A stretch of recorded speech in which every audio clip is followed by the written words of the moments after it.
That's so odd, the voice that we use. So yeah, thank you.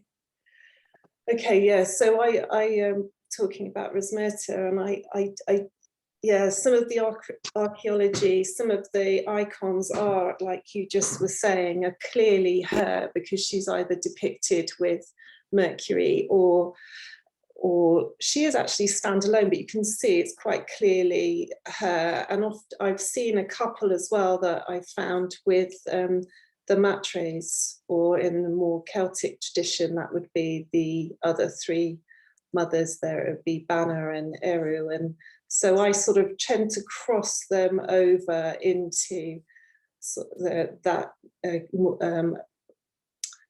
Irish Welsh tradition as well. So I find that quite useful. And I just was wondering what you thought about, I often think that when I see a goddess or archetype depicted with the triple, I always think that gives the qualities of above, below, and in between. And I just wondered what you thought about that as well. I don't know. Yes, I think more than one explanation for a goddess. So at the moment, the sun's in Virgo, and Virgo I'm looking at the moment as a triple goddess. The way she falls in with the Ogham tree law and stuff is very suggestive of a threefold goddess. And a key thing to that, bearing in mind Rosmerta, is that Virgo, which is the only goddess in the zodiac, she's the only female figure in the zodiac, and she's the mother goddess in many mystery traditions. But Virgo itself is governed by the planet Mercury. Now, Mercury has as its number code 3, because Mercury goes retrograde 3 times each year. So Venus number code is 5 and 8, because every 8 years she does a 5-petaled orbit around the sun. So 5 and 8 are Venus, but Mercury is 3. So Mercury governing Virgo, the great goddess of harvest time and the mysteries, gives her a 3 aspect. So part of me is looking at threefold Virgo, but part of me sees Rosmerta as the central constellation in the center of the Milky Way as well. So the Virgo is part of the sun's ecliptic. It's kind of the circumference of a sacred space, if you like. But the constellation Cassiopeia is the central circumpolar constellation. And I think somehow they're both Rosmerta, they're both the Great Mother. Yeah, I can see that connection there between the two, those threads. Yeah, so part of me, I could go into it in more detail, but I don't want to waste too much time. But I think that in different iconography, various male figures are actually consorts of, what would you call a Mother Nature, or the divine feminine in a seasonal costume, depending on winter or summer or something like that, you know. So when I see Rosmerta and Mercury together, really the Celtic Mercury is just her consort, you know, but she's the main thing. I agree with that. I really came to that myself, that conclusion where she can stand alone, or the divineness can stand alone, if we don't want to use like he, she. But I felt like she was very much she holds the space, and Mercury's there as a supporter almost, or an attribute to what she already has. And I quite like him because he offers communication and maybe a little bit more fluidity, where sometimes for me, I feel like she could be quite a strong character, and sometimes in this day and age, so reflecting on this day and age, being very direct can sometimes be received as being blunt or uncertain. And I think so for me, I'm like, well, he's got that little bit more of the way of speaking, or maybe delivers her trueness, her true expression.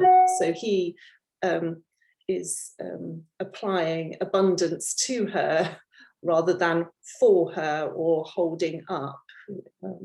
Yeah, I found that quite, I found that quite interesting.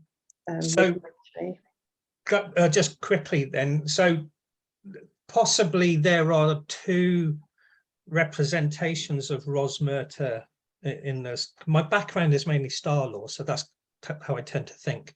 Yeah. So the first one would be the constellation Cassiopeia in the center point, which I'll come back to. But Virgo too, Virgo is not a virgin in the way we think of virginity, and not being sexual and stuff. Originally, a Virgo meant a woman that was independent and did not need a man, that she was what you were just saying, that she is standalone. Yeah. You know, she's not a housewife to anybody, you know, she is, but she is the great mother. That's a different thing, you know, but she's independent, you know. But I think consorts can come along as well, you know, but but she's not in need of a consort. That's a difference, isn't it? You know.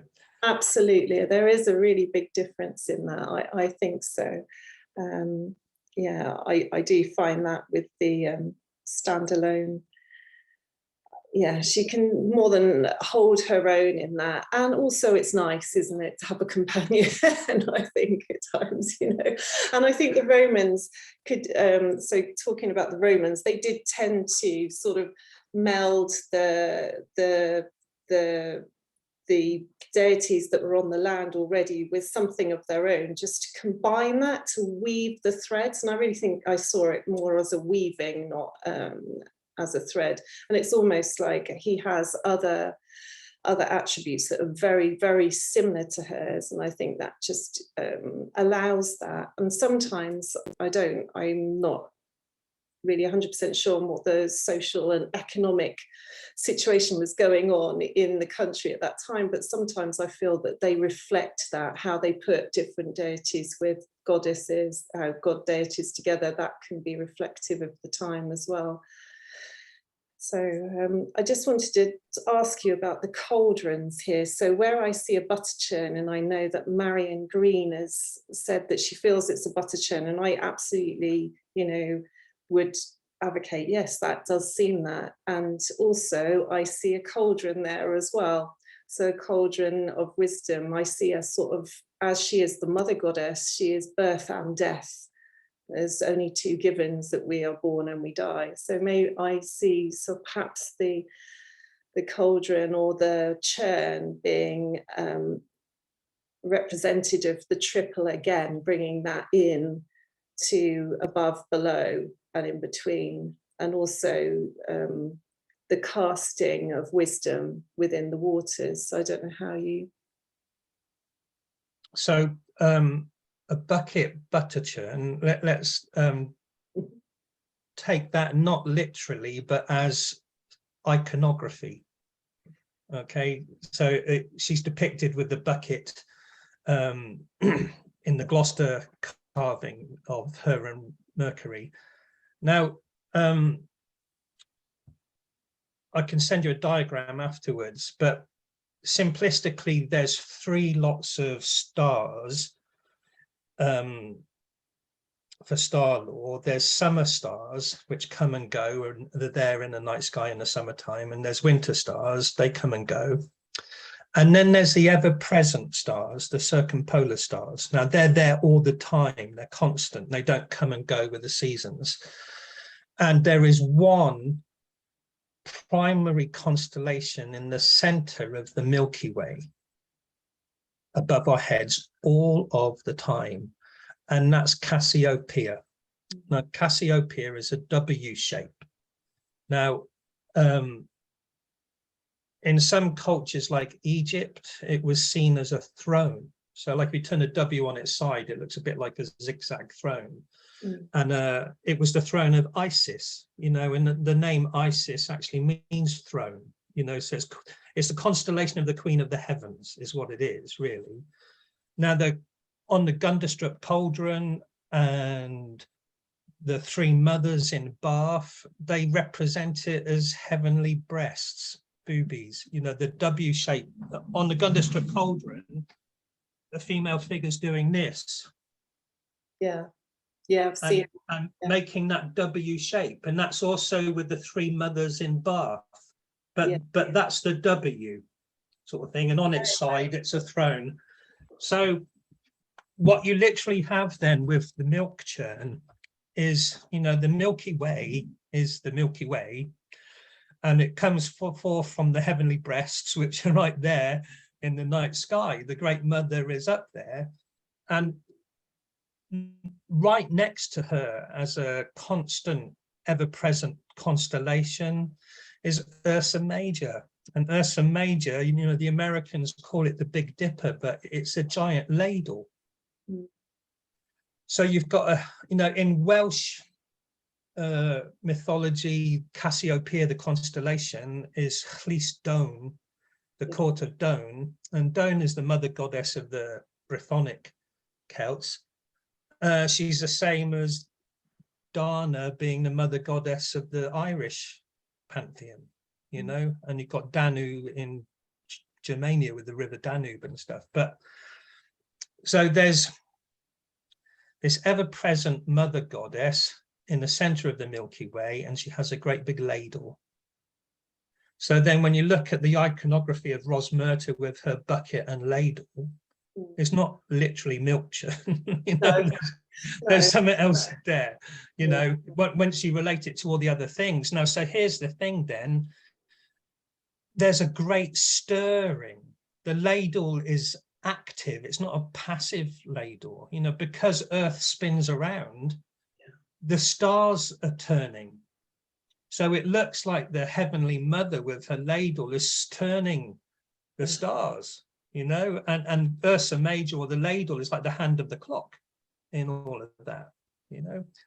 So Rosmerta is referred to as a sacred, or there might be I'm thinking she's referred to as celestial, but that might be Brigantia. But they got the same stuff going on. They're holding the center point, and there's a great stirring.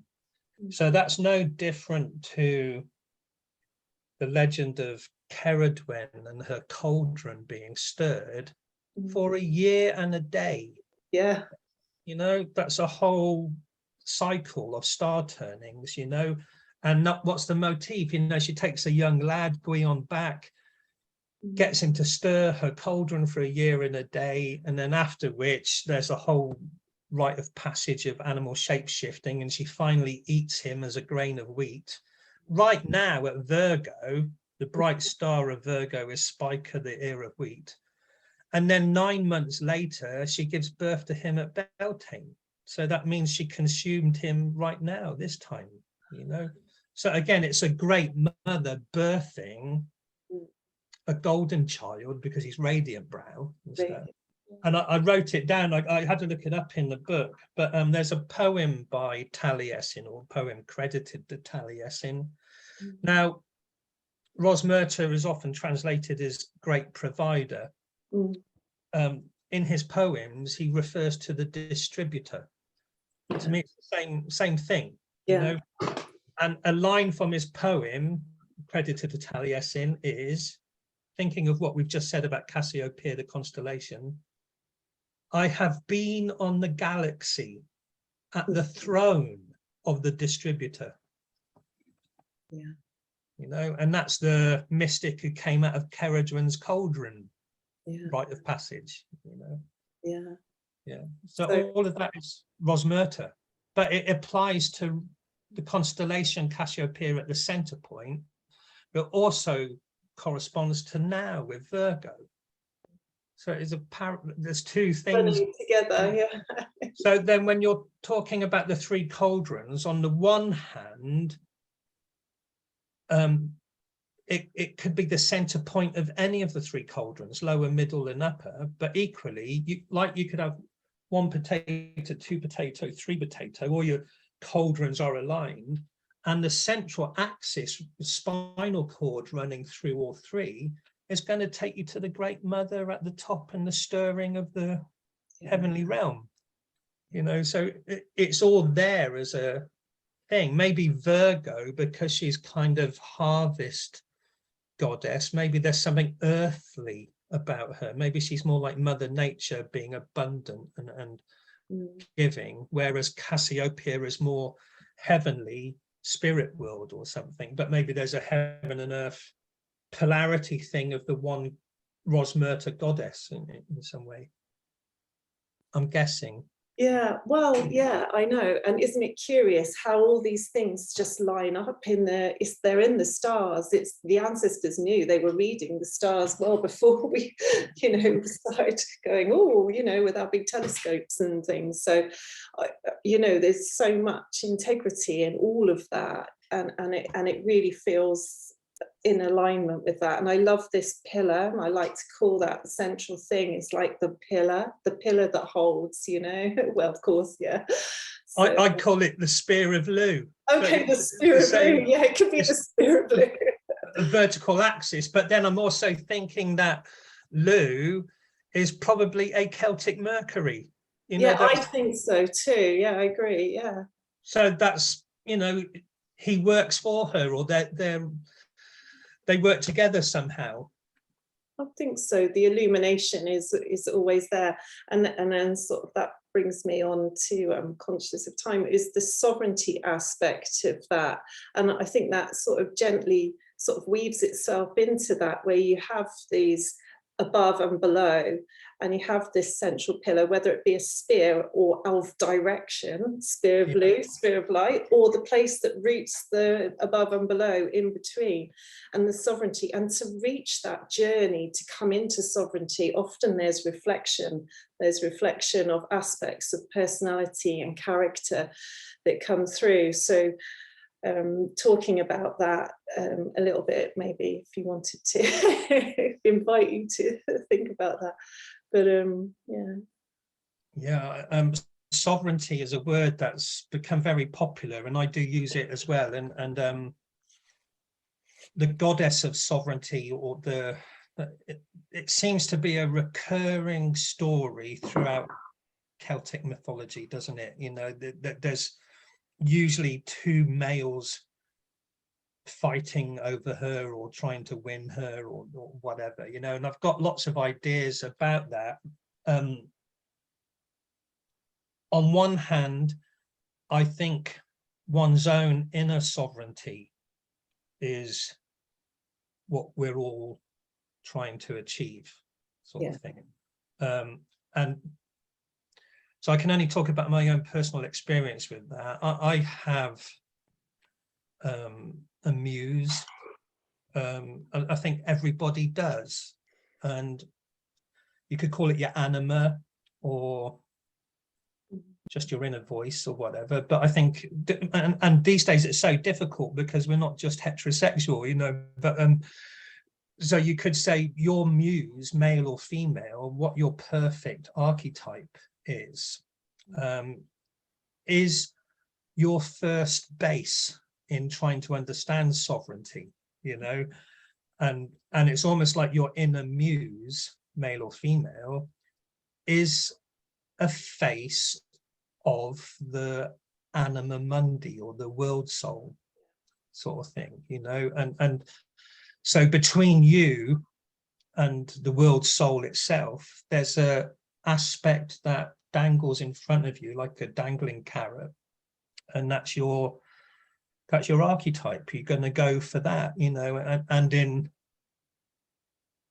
in lovers and partners, you find something that's close to that, but it's really complicated, all of that stuff, but so exploring my own fairy or inner muse, ultimately it's Tinkerbell that makes Peter Pan.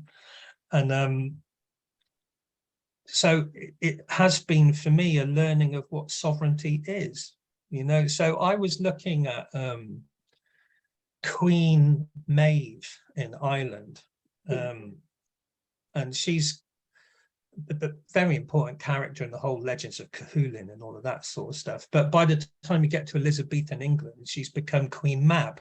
Yeah. She's Queen of the Fairies.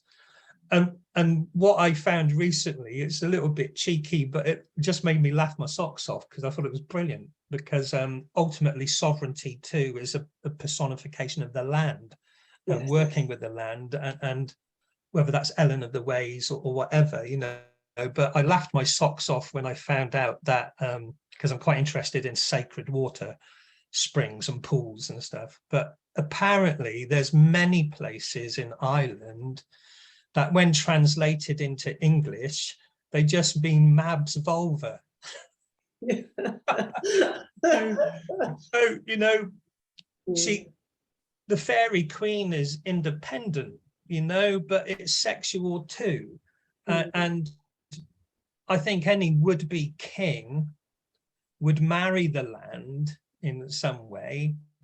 And so there is that, even if it's just temporary for a year and a day, you know, that there is that kind of marrying of the land, or having union with the land. And what was quite interesting as a side note to that, there is some law in Ireland about, there's rules that a king must follow to respect sovereignty. And the 3 rules I thought were actually quite profound, and to try and translate them into modern world stuff, you know, they're almost impossible as well. But the first rule is you must be fearless. Well, that's very difficult to be fearless, but you could say no stress, no worry, no anxiety, no panicking, all of that sort of stuff, you know. The other thing was, do not be mean. So there's no need to be vindictive or angry or irritated or anything like that, you know. Hard to do. And the third one was to never be jealous. And that's quite hard too, because you don't know what the scenarios are that are coming, you know. But it would also mean to love selflessly, maybe, or to be content with where you're at, to not be malcontent, you know. And simplistically then, thinking about those 3 hard things to live by, ultimately sovereignty comes, or sovereignty is right if you're peaceful. Yeah. You know, no fear, no meanness, no jealousy means being peaceful. So now I'm thinking that one's inner sovereignty is about being peaceful all the time, you know, and that is being in charge of your mind. You know, if you're angry, if you're frightened, if you're jealous, you're not in control of your mind. No. And that's what sovereignty demands. Yeah. Not easy. Absolutely. You know, I really feel aligned to that very much so myself, and it's in the land. And really, sometimes instead of sovereignty, I like that heart-centered leadership, where you're leading from the space of the heart and the space of the belly. You're listening to what that is and reflecting what that is. And when we reflect our inner landscape, the way that we honor and respect the landscape around us and the beings around us, it really can become much more compatible. But it's not easy. It's not an easy journey. You know, none of us are perfect. We're not divine gods and goddesses, but we're human, and to have a human experience.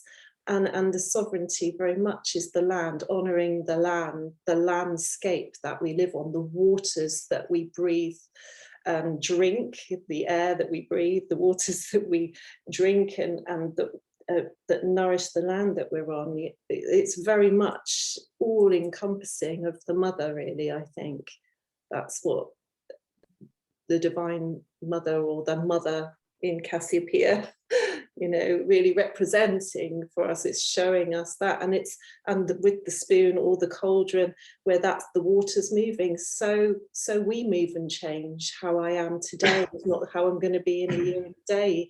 You know, hopefully something may have shifted in that time and space. And we're all flawed, you know. We all have highs and lows, and we all lose it sometimes, you know. And but sovereignty demands, or sovereignty wants you to be your noble self, doesn't she? You know, and if you're there in the presence of the divine, all of your mental problems should be silent and peaceful, shouldn't they? You know, you should just be there, you know. So yeah, big things. Yes, And, very big things. Yeah, big things. I'm doing this drawing at the moment. This is for my Ogham stuff. So I don't know if you can see it. It says broom, blackthorn, and elder. Yeah. And they all touch Virgo. So the first one, broom, I haven't finished drawing her yet, but she's mostly Leo with a little bit of Virgo. But she corresponds with the middle cauldron and a constellation called Crater, which is a star or origin of the Holy Grail. But it's being heart-centered, which you mentioned, you know, but that's one aspect of the triple goddess of Virgo. And the middle one, she's with Corvus the Crow, which is a constellation that relates to her. And I don't know if you can see, there's a big sheaf of wheat for Virgo, the cereal goddess. And on her breast, she's got the W shape. Beautiful. Yeah, very much so. The crow, so you've got Crater the chalice and Corvus the crow are next to each other between Leo and Virgo. And Ceridwen's son is called Morvran, which means great crow. You know? And the third aspect for elder is she's partly Virgo and partly Libra, so she's holding the scales of justice. And I've made one half of her black because that dividing line down her center line is from the summer months, autumn equinox, into the winter months. So she's holding that autumn equinox liminal space. And then from autumn equinox onwards, it's the dark half of the year and stuff, you know. So I'm actually looking at Virgo being a triple aspected goddess because that seems to be suggested by the Ogham research. And then I'm looking at triple goddesses, you know, so like a big one is Hecate, of course. She's a threefold, three-faced thing, but so are all the Celtic ones. Morrigan is three, and Bridget is three, and stuff, you know, and the three mothers in Bath are doing the heavenly boobs, you know. It's amazing. Thank you so much for sharing that piece of artwork. That was amazing. And I love those trees. You've got broom for clearing and sorting, and blackthorn for like, well, you've got to look at this as well. Like, I'm not going to let you get away from it, you know. You can't, there's no escaping. If you're looking for sovereignty, you know, you've got to look at that, you know. And then what was the third one you had?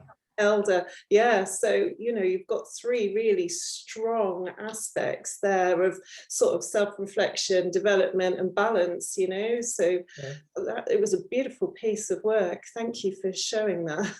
I'll send it to you when it's finished, but it's right now. It was quite interesting you saying to chat about Rosmerta, because I'm literally drawing blackthorn and the mother in the you know. You know, but I don't know if you've seen the artwork. She's doing that on the Gunderstrup Cauldron. Yes, I have. I've seen that. Yeah. And now it's got even more clarity to it. And on one of the friezes in Bath, they're all doing it. The three of them doing it, and they look like they're doing the dance. You know, so they're like, So that's also the goddess in the center with her ladle. Yeah. So that's Rosmerta, you know. So magical, so magical. Yeah. And this was just Wikipedia, but I don't see any reason to question it, really. It was about the origin of the word and it being Gaelic. And the row bit just means great or more. So they say great provider or more giving or something. And but the middle bit, smirt, is providing, so great provider, but Wikipedia said it can also mean care. So it could be, rather than great provider, Rosmerta could be the most caring. caring. Yeah, very much. And we have know, to care with our heart. yeah. Self-care. So yeah, self-care, I mean, the pursuit of sovereignty is well-being, isn't it, really? Absolutely. Self-care. Absolutely. Yeah. And another project I'm involved in is based on Arthurian mythology, but simplistically, it's looking at the Arthurian idea of a wasteland and the restoring of the wasteland. And that can just be modern day stuff with eco-living and all the rest of it and looking after the environment and stuff. But the wasteland is also your inner landscape. Inner landscape, yeah. Yeah. So sovereignty isn't just Ellen of the ways out in the landscape, it's also inside you, and symbolically that divine presence at the center is inside you. She's in this. Rosmerta is at the center of your middle cauldron. Absolutely, yeah. It's amazing, isn't it? So there's a lovely sculpture by a lady called Catherine Maltwood, and she refers to the mother of all things. And I think about it a lot, and it sums up Rosmerta to me in a way. If you think maybe Virgo is representing the earthly mother and Cassiopeia is a heavenly mother or something, but this poem thing is giving thanks to the mother of all things, from whom all things were born into being and to whom all things will return. So that's the mother of all things, and ultimately that, we're all just children of the mother, aren't we, really? And the Celts seem to have been matriarchal with Tuatha De Danann and the children of Dawn and so on, and Rosmer. What's really interesting, because there's a missing link somewhere, you've got stories about all of the Celtic goddesses like Rhiannon and Bridget and Morrigan and Ceridwen and everyone, but there's no inscriptions. Yet in the inscriptions you've got Brigantia and you've got Rosmerta and the things, so there's a gap between what there is in iconography and inscriptions and then medieval stories, and they don't share the same names, but Taliesin is talking about the throne of the distributor on the galaxy and stuff, It's all there. It's all there. It's all there. I just think so. Sometimes the link. Maybe it's returning the link or the spear of Lu back to the center, or the bringing the pillar back into the center, and that's within us. Oh, anyway. Oh, so lovely to talk to you. I'm just going to stop the recording if that's okay. Yeah. I'll get on with my drawing now. When it's finished, I'll send you a